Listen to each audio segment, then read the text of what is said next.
ప్రజలకు ఇచ్చిన హామీలను నెరవేర్చేందుకు కూటమి ప్రభుత్వం కట్టుబడి ఉందని జనసేన ఎమ్మెల్యే పంచకచర్ల రమేష్ బాబు పునరుద్ఘాటించారు. అనకాపల్లి జిల్లా పెందుర్తి నియోజకవర్గంలో పలు అభివృద్ధి కార్యక్రమాలకు ఎమ్మెల్యే శంకుస్థాపనలు చేశారు. 2,20,00,000 రూపాయలతో అభివృద్ధి లక్ష్యంగా శంకుస్థాపనలు చేశామన్నారు ఎమ్మెల్యే రమేష్ బాబు.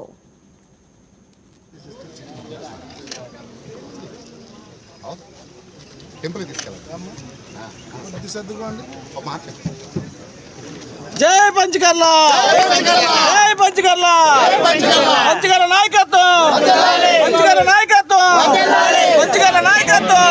కార్పొరేటర్ బల్ల శ్రీనివాస్ గారి ఆధ్వర్యంలో 2,20,00,000 రూపాయల అభివృద్ధి పనులకు భూమి పూర్తి చేసుకోవడం జరిగింది. మరి గతంలో మేము మా కార్పొరేటర్ కానీ నేను కానీ ఇచ్చిన వాగ్దానాలన్నీ కూడా నెరవేర్చే దిశగా ఒక్కొక్కటి చేసుకుంటూ ముందుకు పోతా ఉన్నాం. ఒక సంవత్సర కాలంలో ఏదైతే బల్లసీన్ కార్పొరేటర్ గారు కానీ నేను కానీ ప్రాంతానికి 94 వార్డుకి ఇచ్చిన వాగ్దానాలు ఎక్కువ సమయం కూడా తీసుకోం.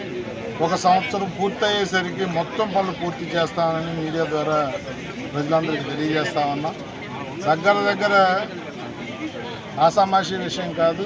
ఆర్థికంగా ప్రభుత్వం ఇబ్బందులు పడుతున్నప్పటికీ కూడా దగ్గర 64 కోట్లు మాకున్న 9 వార్డులకి మేము డబ్బులు నిధులు తెచ్చామంటేనే మా చిత్తశుద్ధి పాటితో ఒకసారి గుర్తు చేస్తూ ఉన్నా. అలాగే రూరల్లో ఎన్ఆర్జీఎస్ నుంచి కానీ ఆర్డబ్ల్యూఎస్ నుంచి కానీ ఆర్ఎండ్బి కానీ పంచాయతీరాజ్ కానీ జిల్లా పరిషత్ కానీ ఏదన్నా కానీ 47 కోట్లు రూరల్లో పనులు అయ్యాయి. 64 కోట్లు అర్బన్కి నిధులు తెచ్చి టెండర్కి వెళ్ళాయి. కొన్ని పనులు అవుతున్నాయి.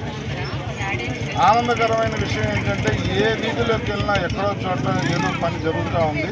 ఇది తెలుగుదేశం ఎన్డీఏ ప్రభుత్వం యొక్క చిత్తశుద్ధి.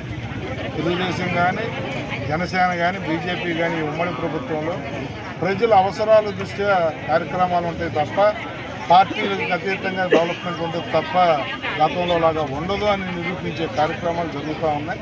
మనస్ఫూర్తిగా మా కార్పొరేటర్లను అభినందిస్తూ ఉన్నాను. ఎందుకంటే గతంలో వాళ్ళు సహకరించగా కొన్ని పనులు చేసి కొన్ని పనులు చేయకపోయినా కూడా ఇప్పుడు వాళ్ళు గేర్ మార్చారు, స్పీడ్ పెంచారు. తప్పకుండా వాళ్ళ ఈ 1.5 yearలో వాళ్ళ కాలపరిమితి మళ్ళీ ఎలక్షన్కి వెళ్ళే లోపు వార్డులో ఒక్క పని మిగిలిందనే మాట కూడా అనిపించుకోకుండా పూర్తి చేసే బాధ్యత మేము ఇద్దరం తీసుకుంటామని కూడా మీ ద్వారా ప్రజలకు మాట్లాడారు.